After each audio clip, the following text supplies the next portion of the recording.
I'm not your friend. I'm an animal who dreamed he was a man. But the dream is over, and the beast is awake. And I will come for you without mercy, because it's my nature. My name is Victor Creed. The relationship between Wolverine and Sabretooth has always been tantalizingly withheld.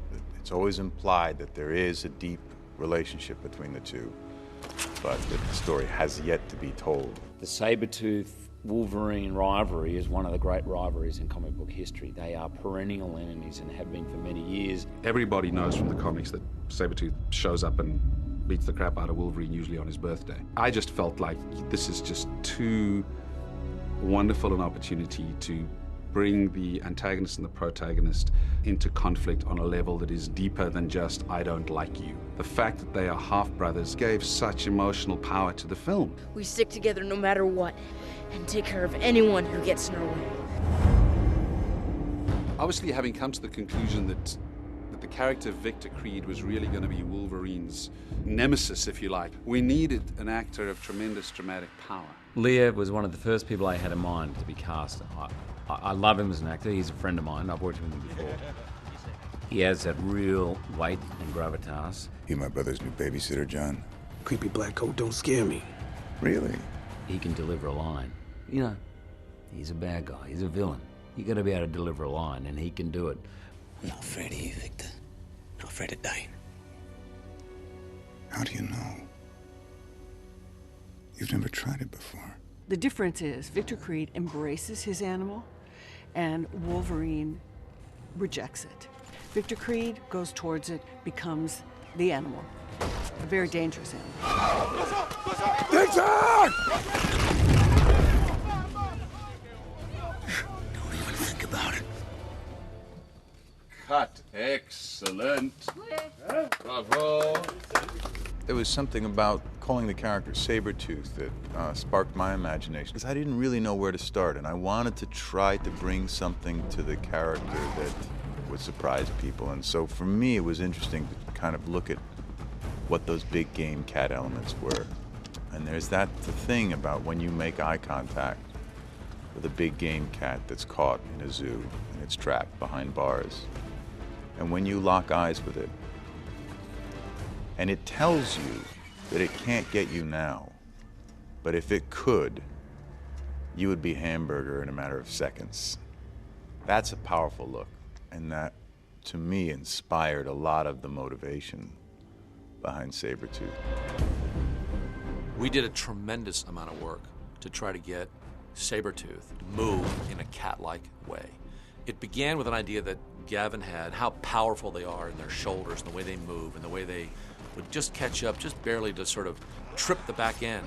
And when the animal came down, then they can pounce and bite and do all their things. The stunt guys came up with a real interesting way of running on all fours that felt very powerful, and allowed him to scale buildings and take people out with a tremendous amount of force.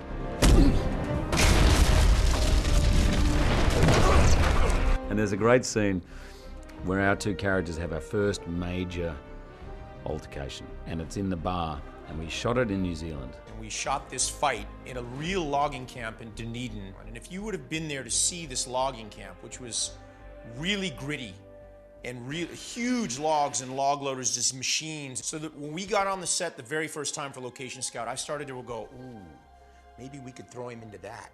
Maybe we could break through that. I love the bar fight scene because I love the way it starts out sort of tongue-in-cheek. You got insurance in this place?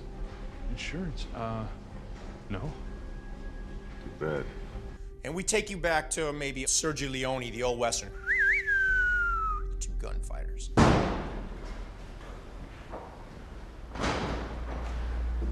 Well, well, well.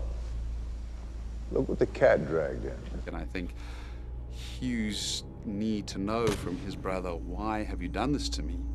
And Liev's wonderfully sort of flip way of saying, Jimmy, you don't call, you don't write.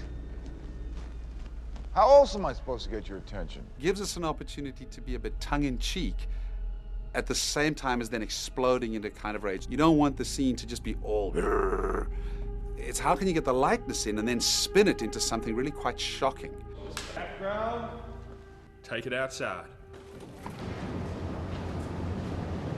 It took us about 2 weeks. We shot at 9. And both of us ended up pretty bruised by it. Hugh and Liev did 95% of their own stuff. All the punching and kicking, they did all of that themselves. Between he and I, both our stunt doubles were kind of there because insurance requires them to be there, and they rarely got used. And Liev, we would do a stunt, and Liev would look at me and say, "You going to use your stunt double?" And I'd say, "I don't know, are you?" And he'd be like, "I don't think so." And I said, "My stunt double's not even here, mate." You know, there was a little bit of game playing going on. Don't touch your hair. Whatever you do. And Liev's not afraid to take a hit and to give one too.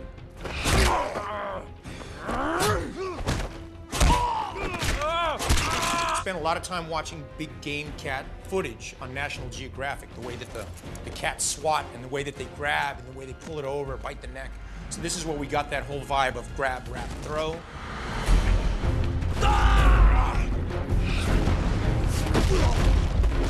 And then, of course, the point of that first fight sequence is that he gets the crap kicked out of him by his brother, because that's what drives him to say, "Okay, give me this adamantium."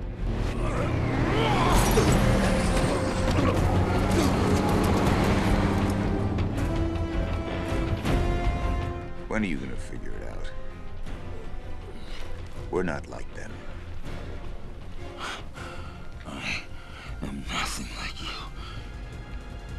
Sure you are. For me, that's part of the fun of it, is sort of embracing these characters that we dream about and that we read about being played by mere mortals. Nobody kills you but me.